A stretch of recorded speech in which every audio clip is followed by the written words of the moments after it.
Meron akong nakita nagtutulak. Wait lang, ikot tayo.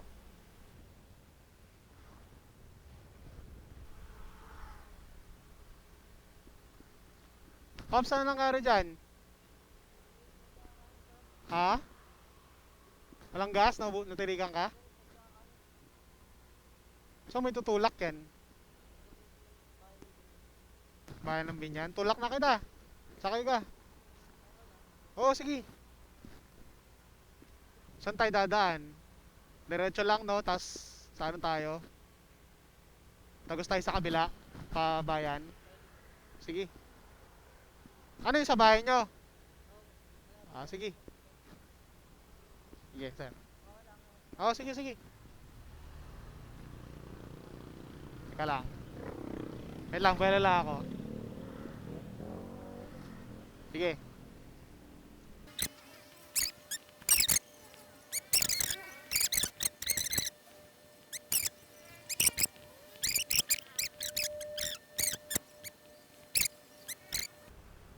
Yan sir, tabi mo dyan. Tanong natin. Boss! Nag-charge kay battery. Ayun sir. Para ano? Para magamit mo rin bukas. Anong oras papasok mo sir? Maaga pasok mo. O yun eh, kung di mo pa magagamit, ay kung di pa mo charge, magtutulak ka ulit bukas.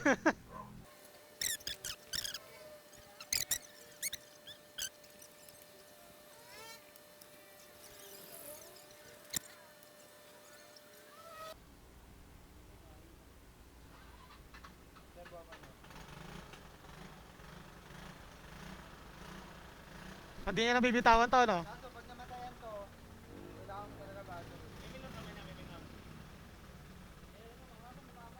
Oo, pag namatayan ka, doon ka mahihirapan. Kailangan mo talaga bago. Kaya maganda yan. Huwag mo na ibabas yun doon, dahan-dahan lang. Oo. Alalay ka lang, wag mong hayaan mamatay.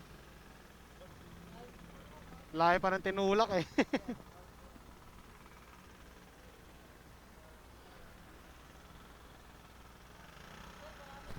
Sige sir, ingat, ingat. Boss, salamat boss. Thank you, thank you. Sige sir. Ingat, ingat.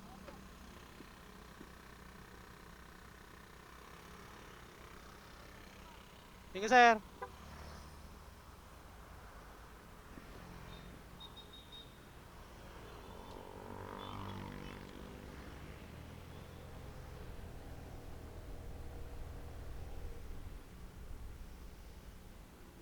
Yon, makakauwi na si sir.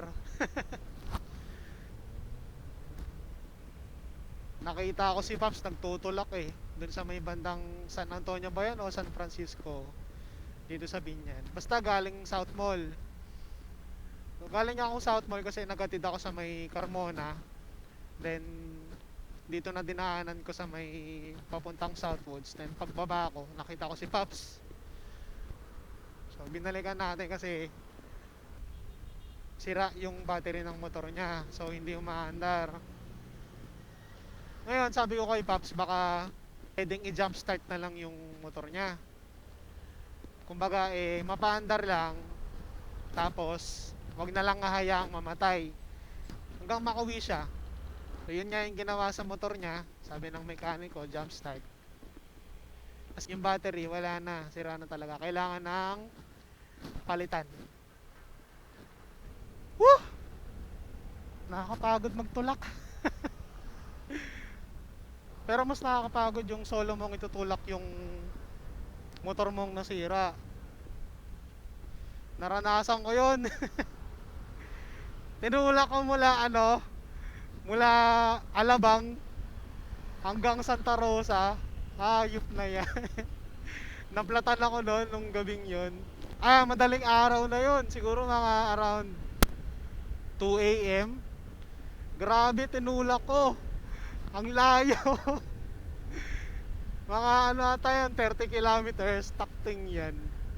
Ay hindi, naandar naman yung motor ko, ito si Burgis. So, nakasakay ako pero nakaalalay. Kasi talagang ano eh, flat na eh, running flat na eh. Ngayon, ang takbo ko lang mga 10 lang. 10 kph lang. Tapos, ang malala pa nun, gumaganyan yung, lumalaban yung gulong sa likod. Dumudulas. Kaya nakakatakot kasi lumiliko lang kusa.